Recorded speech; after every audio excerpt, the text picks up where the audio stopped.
Ay, qué raro. A que a pesar dice las otras áreas y nomás una fue la que no hice, entonces sí.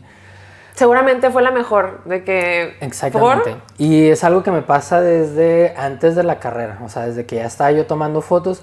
Siento que antes tenía menos miedo a mostrarme, pero porque siento yo que las redes también se convirtieron en juicios externos de gente externa.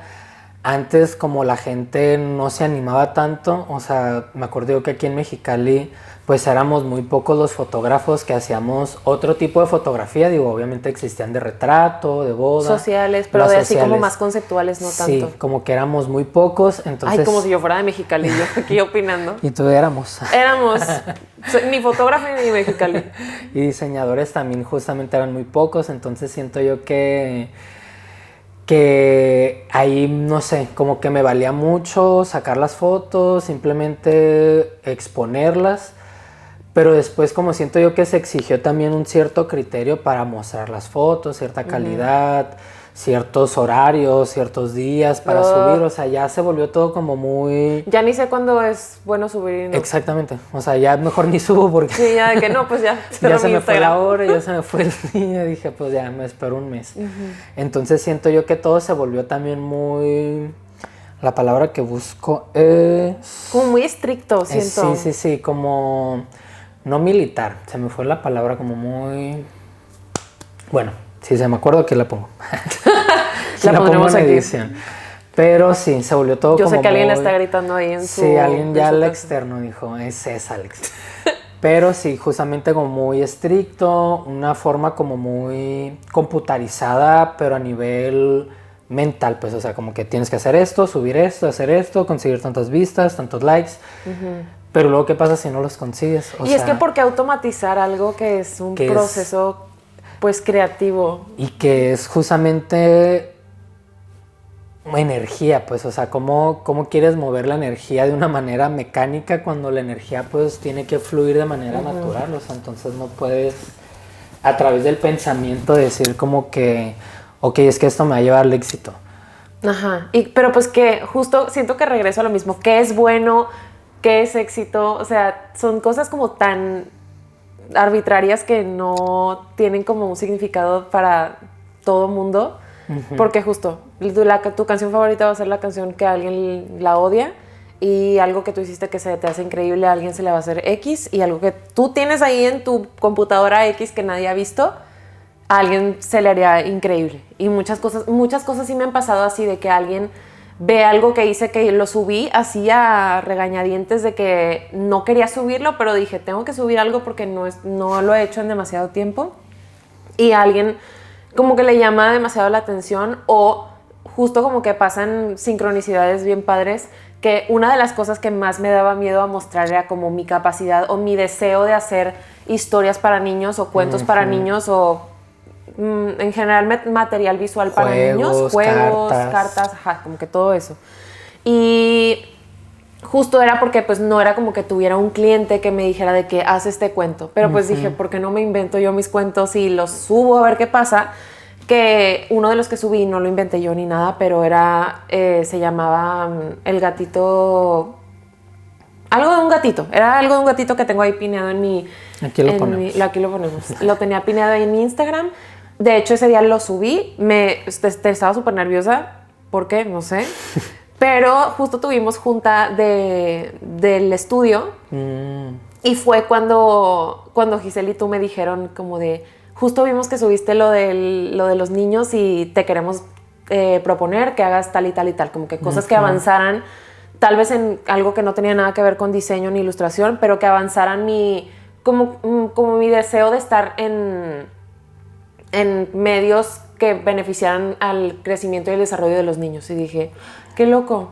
Y siento que es una buena transición de lo creativo al yoga. Y sentirlo también, así como mencionas, que igual percibiste el miedo a mostrarlo, pero aún así dijiste, bueno, pues lo saco. Y pasaron cosas buenas también, que a veces tenemos siempre esa mentalidad fatalista, ¿no? De que puede pasar lo peor o puede pasar lo mejor, que justamente también esa transición que mencionas hacia el yoga, pues la verdad, para ser instructores de maestros, para ser maestros de yoga, tienes que trabajar mucho el miedo al mostrarse porque al final estás frente a un público por una hora donde estás... Puede que a lo mejor seas de los maestros que nomás dicta posturas, entonces pues se ahorran toda esta parte también como un poquito más emocional. Física. Pero yo siento que en lo personal yo sí soy alguien que, no sé, en mi clase hablo muchísimo de diferentes cosas. Entonces hay cierto punto donde no me abro a nivel personal porque también no es terapia con Ajá, y los para alumnos, que te vas a ir a vulnerar con los gente alumnos. que ni te conoce del todo. Entonces aquí haciendo un disclaimer, ¿se le dice? Sí, como, ajá, un Un pequeño disclaimer. comercial o paréntesis. Todos estos temas, si en algún momento perciben que necesitan ir a terapia, pueden ir a terapia, acudir a terapia. Aquí vamos a intentar dejar números en la parte de abajo de información, que son específicamente de Mexicali, y a lo mejor si Marcela tiene de Monterrey, se los vamos a estar dejando en cada episodio por si en algún momento ustedes hacen alguna conexión, les detonan algo, pues los invitamos a que también Sí, porque vayan con justo especialistas. nunca porque- sabes qué te va a despertar detonar. algo.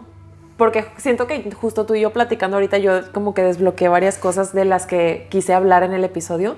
Pero pues no sé, siento que luego también escuchándolo como que te acuerdas de algo que pasó o que chance algo que te sentías que ya tenías súper trabajado, realmente no. Y que no, fíjate, ahorita también que lo mencionamos, de hecho, este miedo a mostrarme es algo que yo trabajo en terapia justamente, ya tengo como 1 año y medio yendo a terapia, pero porque era algo que realmente me causaba conflicto, o sea, como yo pudiera estar detrás de cámara, grabar lo que me pidan, lo que sea, edición, lo que sea, pero el hecho de mostrarme, de hecho este podcast también está hecho para eso, para trabajar ese miedo a compartir. O sea, ya a veces como que si nos ponemos a pensar como miedo a mostrar, pero miedo a mostrar qué, o sea, como eres, cómo piensas, lo que dices. Entonces pues siento yo que a través de este podcast trabajo también con mi miedo a mostrarme porque lo hago también en las clases de yoga, lo hago en lo artístico, entonces siento que si en una parte no me estoy permitiendo mostrarme, en otras áreas no me voy a permitir mostrarme todo al está 100%. conectado. Así es. ¿A ti te ha pasado algo como en yoga, como que has tenido ese miedo a mostrar o a lo mejor salir un poquito de como que esa zona de confort? Sí, me pasaba mucho al principio que creo que ahorita estoy conectando que tal vez era un juicio propio que yo tenía de otras personas, que yo antes de hacer mucho yoga hacía mucho indoor cycling. O sea, hacía mucha bici, así de que bici antro, loca, intensa. Y siempre que me tocaba ver a una instructora que no era la que yo había como querido ir a su clase en ese momento, que tal vez, no sé, suplía a alguien más o en ese día no había con la maestra con la que yo quería, y me tocaba que era una maestra más chica que yo, que en ese momento era un poco más difícil porque pues tenía, no sé, 20 años, 21, entonces decía, más jóvenes que yo, ¿qué? Inexpertas. Entonces, no sé, siento que me quedé con ese juicio de que yo no me sentía en una clase preparada y buena si estaba con una maestra más joven, y chance eso lo guardé en un cajón ahí atrás de mi mente. Y justo cuando yo empecé a dar clases, pues en el estudio era un público pues más mayor o más maduro que tal vez que tú y que yo. O sea que, no sé, tenemos 20, ya no tenemos 20 y tantos, ya tenemos 30. ¡Ah, qué! Pero pues bueno, en ese momento teníamos que 28, 29, 27, sí, no sé. 27. Y 28. era mucha gente que tal vez ya hasta tenía hijos, ya era gente pues mayor que nosotros, y me daba muchísimo nervio. Sobre todo cuando empecé a dar clases en el horario de la mañana, que eran pues prácticamente pura gente mayor que yo. De repente así en la tarde tocaba a alguien de mi edad o más joven o sí.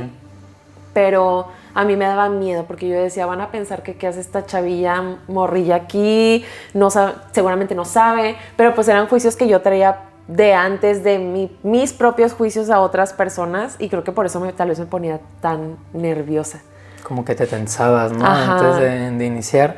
Y creo que también es parte del miedo a mostrarte creo que mientras más pierdes el juicio hacia otras personas, más vas perdiendo tu propio miedo a mostrarte. Porque cuando me di cuenta de eso y solté como el que una maestra sea menor que yo, no tiene nada que ver con su preparación o su capacidad de experiencia, ahí fue cuando ya tal vez me empecé a quitar como ese miedito de dar clase y de tal vez salirme un poco del formato que nos habían enseñado en la certificación y tal vez meter un poco más de mi cosecha, de lo que a mí me gusta hacer, y fui perdiendo el miedo por eso. Sí, fíjate, y ahorita también como mencionaste, maestras de indoor y pilates y todas estas prácticas, usualmente es gente que es más joven, o sea, en estas prácticas. Pero en yoga casi siempre los maestros que más ven así como que, es que es un gran maestro. Ajá, ponencias. Es gente que pues es y que se entiende obviamente por el trayecto, pero también a veces la mente nueva y fresca traemos una mezcla de otras disciplinas que en tu